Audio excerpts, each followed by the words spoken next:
मित्रांनो, स्वागत आहे तुमचं सर्वांचं आजच्या आपल्या नवीन व्हिडिओमध्ये. मित्रांनो, अर्थसंकल्प 2025मध्ये अजितदादांनी 15 घोषणा केलेल्या आहेत. आजच्या व्हिडिओत आपण ते 15 घोषणा कोणती आहेत आणि कोणते महत्त्वाचे निर्णय घेण्यात आले आहेत हे आपण बघणार आहोत. म्हणून व्हिडिओला संपूर्ण बघा आणि 15च्या 15 घोषणा नेमका काय आहे आणि निर्णय कुठले घेण्यात आले हे आपण बघणार आहोत.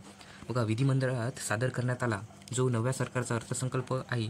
जसे अर्थमंत्री अजित पवार यांनी सोमवारी अर्थसंकल्प सभागृहात मांडला. यात त्यांनी विकासासाठी 15 महत्त्वाची घोषणांची माहिती देण्यात आली आहे. हे घोषणांचे उद्दिष्ट राज्याच्या औद्योगिक विकासाला चालना देणे, रोजगार निर्माण करणे आणि पायाभूत सुविधांचा विकास करणे आहे. तर बघूया. सर्वात पहिले म्हणजे शिर्डीत रात्रीचे विमान उड्डाण.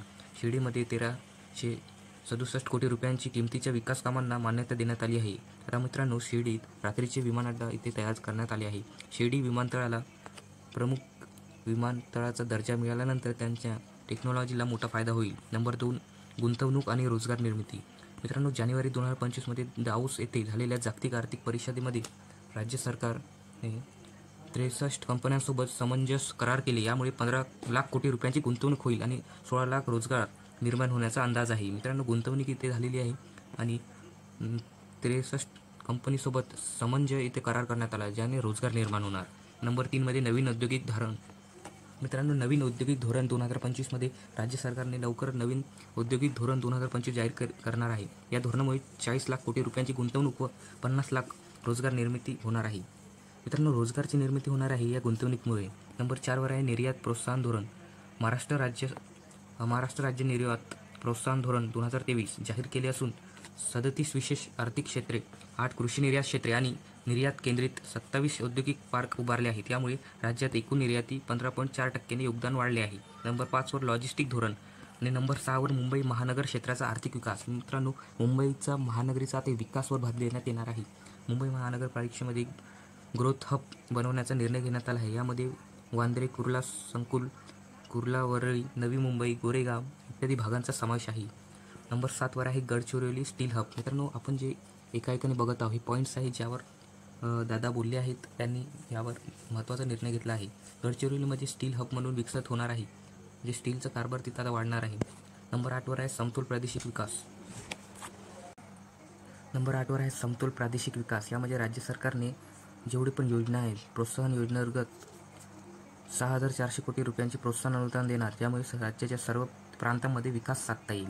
मित्रांनो, समतोल प्रादेशिक विकास सुद्धा इथे होणार आहे. नंबर 4 वर आहे वीज दर कमी करणे. अजितदादांनी वीज बिल कमी करण्यावर सुद्धा भर दिलेला आहे. नंबर 10 वर आहे Bengaluru Mumbai Indian steel corridor. मित्रांनो, बेंगळूर मुंबई इंडस्ट्रियल कॉरिडॉर प्रकल्प माध्यमातून औद्योगिक स्थापना करण्यात येईल. म्हणजे तुमचं जे बिझनेस आहे इथं वाढणार आहे बेंगळूर मुंबई.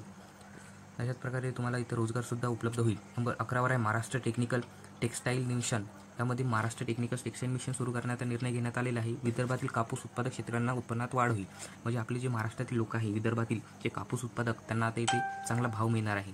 तर हे नवीन मुंबईतील इनोव्हेशन सिटी म्हणजे नेमकं काय, तर जे पुढील पिढी येणार आहे त्यांना रोजगार मिळावा यासाठी नवी मुंबई 2050 एकर क्षेत्रावर नवीन इनोव्हेशन सिटी उभारले जाणार आहे. म्हणजे नवीन तिथं भाग उभारण्यात येणार आहे. नंबर 13 आहे वाढवण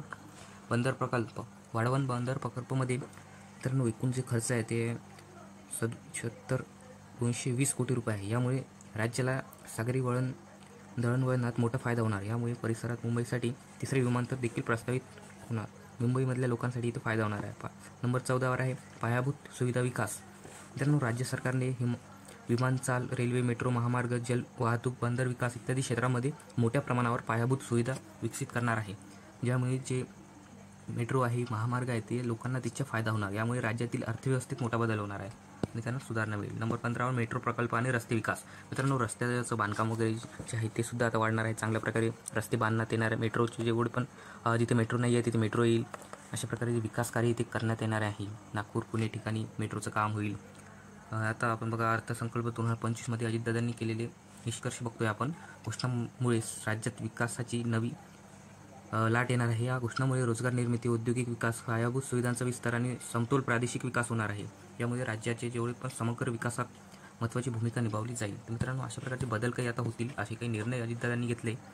तर व्हिडिओ जर आवडला असेल तर नक्की शेअर करा आणि आपल्या मित्रांना हा व्हिडिओ